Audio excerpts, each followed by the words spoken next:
In a world where traditional models of aid do not always feature local expertise front and center, Connective Paths is committed to doing things differently.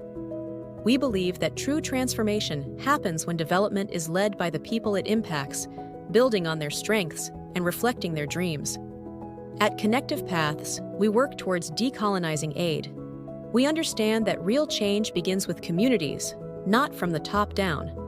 We amplify the voices of those left in the margins, especially diverse groups of women, and work with grassroots organizations to shape their own futures and uplift their communities. Connective Paths Foundation is a resource grant facility.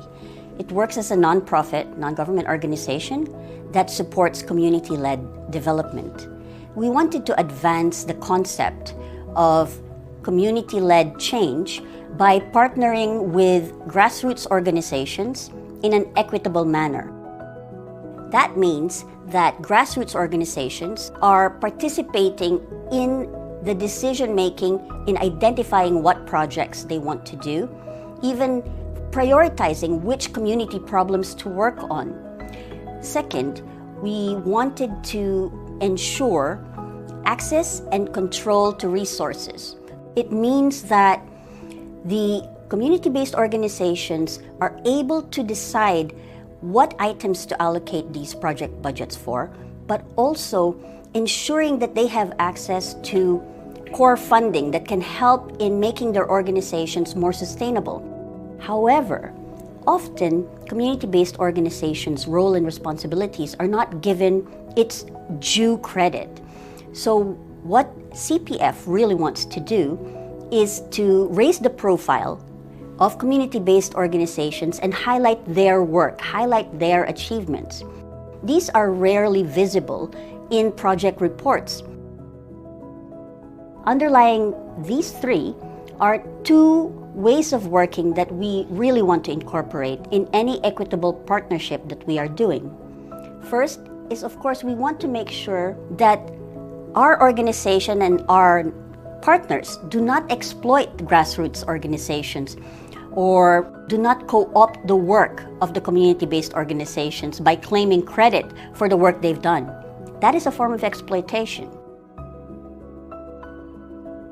We want to make sure that the strategic interests of Connective Paths Foundation is not the only one being prioritized. If their priority is to become more sustainable as an organization and be able to gain skills in mobilizing their own resources, we want to help and create the enabling environment for them to develop the skills to be able to mobilize their own resource. By supporting community-led development, we ensure that the priorities, knowledge, and sustainability of grassroots organizations are at the heart of every initiative. For the past 3 years, CPF has been working with SOFP, a federation of over 50 grassroots organizations in the Philippines, to implement the Sister Program, which supports women's savings and loans associations and food banks in communities burdened by economic shocks, natural disasters, and high poverty incidents. Sister ay solidarity in savings and transformation for empowerment and resilience. Ito ay pangmahabaang programa ng DAMPA SOFP at ng Connective Paths Foundation na nais palaginapin sa maraming barangay ang metodolohiya ng pagbuo ng community savings and loan associations at food banking. The Sister Program focuses on women as they often face barriers to financial freedom, including lack of decision-making in the household, discrimination, and gender-based violence. Ang babae karaniwan na naiiwan sa loob ng pamamahay na ang lalaki lang ang nagtatrabaho, na hindi naman alam natin na hindi sapat yung kinikita ng asawa. Gumagawa ng paraan. Pagka simut na yung sweldo na ibinigay ng asawa, mangungutang, kapit sa patalim. Pupunta doon sa mga shark loan na 5-6, 20% na lalong nagpapalubog sa kanilang buhay. Dati po, mahiyain po ako, tapos yung asawa ko po hindi po nakikinig sa akin. Tapos hindi po kami marunong mag-ipon. Pag tayo mga babae, pagka wala tayong pera, di ba, ang ating asawa, di ba, ang tingin sa atin, bahay ka lang. Pero pag ikaw ay may pera, nagagawa mo lahat, napoprovide mo kung ano yung gusto ng anak mo, nakakatulong ka sa pagpapaaral nila, nabibili mo yung gusto mo, at ikaw ay isa ka na rin part doon sa kumikita, provider, hindi lang yung asawa. Kinikilala namin na meron pa rin karahasan sa kababaihan sa loob ng mga pamamahay. Kasabay niyan, paano yan matitigil? Palakasin mo economically. Dapat economically empowered ang mga nanay. Para nang sa ganon, magkaroon na siya ng boses. Dati hindi siya pinapakinggan sa pagdidesisyon. Kasi yung asawa niyang kumikita. Ngayon, meron na rin siya. May sarili siyang kita, may sarili siyang savings. Instead of simply piloting projects, we invest in capacities of community-based organizations to scale up long-term solutions based on global evidence and grassroots experience. Ang Anak Food Bank ay naging kilalang best practice. Kaya nakatanggap kami ng grant mula sa DOLE ng 1 million. At palagi na kami tinutukoy ng mga government agencies at mga NGO na success story. Yung sister program ng CPF at ng SOFP, 6 lang yun, 6 na organizations. As of 2024, 32 organizations na yung gumagaya at ginaguide ng SOFP para maging Anak Food Bank. So, nag-replicate at ang laki agad. Decolonizing aid isn't just about changing how or how much aid is given. It's about changing who holds the power. We support communities to lead projects that reflect their lived realities. Our successes are built on trust, listening, and learning.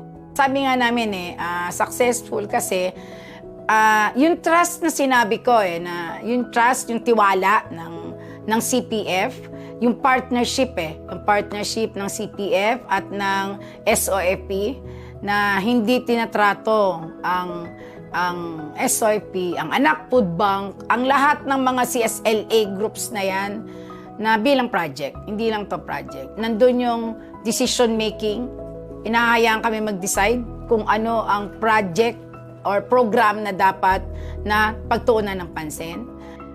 Nagbibigay sila ng training, hindi lamang tungkol sa proyekto, kundi para din sa mga iba't ibang pangangailangan ng SOFP, gaya ng organizational development, o tungkol doon sa tamang monitoring at evaluation, o paano makagawa ng proposal.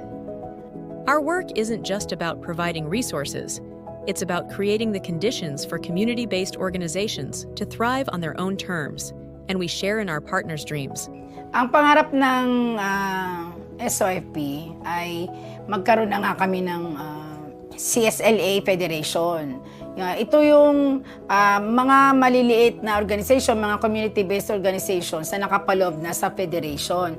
Tapos yung mga yan, mga maliliit na organizations, mga CBOs na yan, parang kukuha na yan sa warehouse ng SOFP. Kami, ang SOFP, ay magiging sustainable na siya.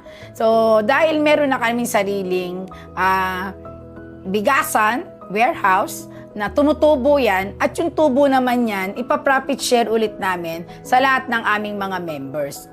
So, sustainable kami. At dahil dyan, ang pangarap namin hindi na kami parang aasa sa mga donors, self-sustain na kami, kaya na namin yung pagtulong sa mga community-based organizations. Connective Paths is committed to creating a world where power is shared, where communities in the Global South are not passive recipients of aid, but active architects of their own future.